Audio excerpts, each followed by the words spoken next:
آپ کی آواز ہے،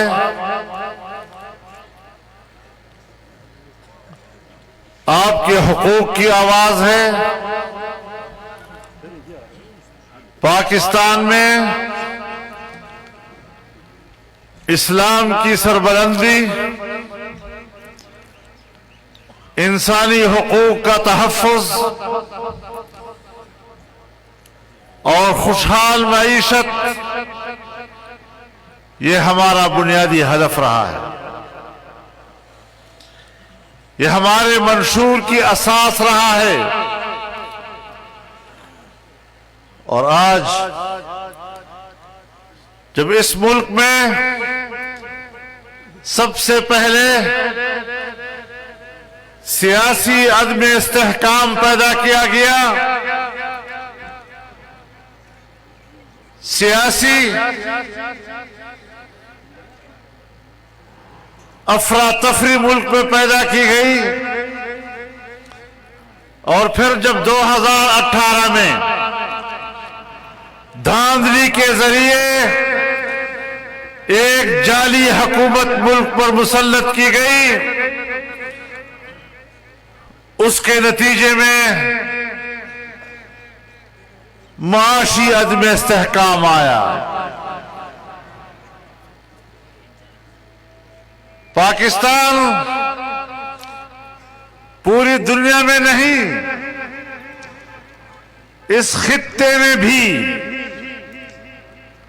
ڈوب گیا۔ معیشت کی کشتی غرقاب ہونے لگی، اور پھر پاکستان کو بچانے کا مسئلہ پیدا ہوا۔ آج آپ دیکھ رہے ہیں، شاید آپ کو اس کا احساس نہ ہو، لیکن ہم ایک بڑے بحران سے نکلے ہیں۔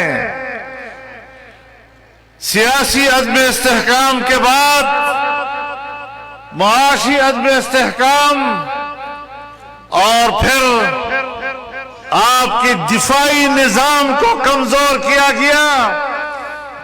ہماری دفاعی قوت پاکستان کی تاریخ میں منقسم نظر آئی۔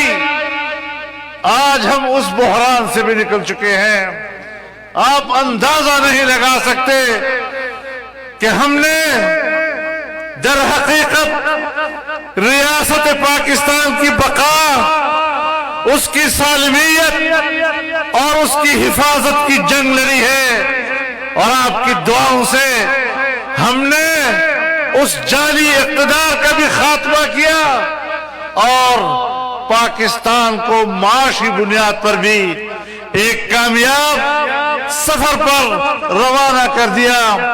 وہ پاکستان جو آئی ایم ایف میں اور بین الاقوامی مالیاتی اداروں میں بلیک لسٹ ہونے کے کنارے کھڑا تھا، دیوالیہ ہونے کے کنارے کھڑا تھا، اور ممکن تھا کہ عنقریب آپ کو دنیا میں مالیاتی لحاظ سے بلیک لسٹ قرار دے دیا جاتا، دیوالیہ قرار دے دیا جاتا۔ نہ کوئی ملک آپ کو قرضہ دیتا، نہ آپ کو کوئی امداد دیتا، اور افریقہ کے غیر گزرے صحرائی ملک کی طرح پاکستان کی حیثیت بن جاتی۔ لیکن آج ان 6 مہینوں میں، گزشتہ 6 مہینوں میں، پاکستان گرے لسٹ سے واپس بین الاقوامی اداروں نے اس کو وائٹ لسٹ پہ تبدیل کر دیا ہے۔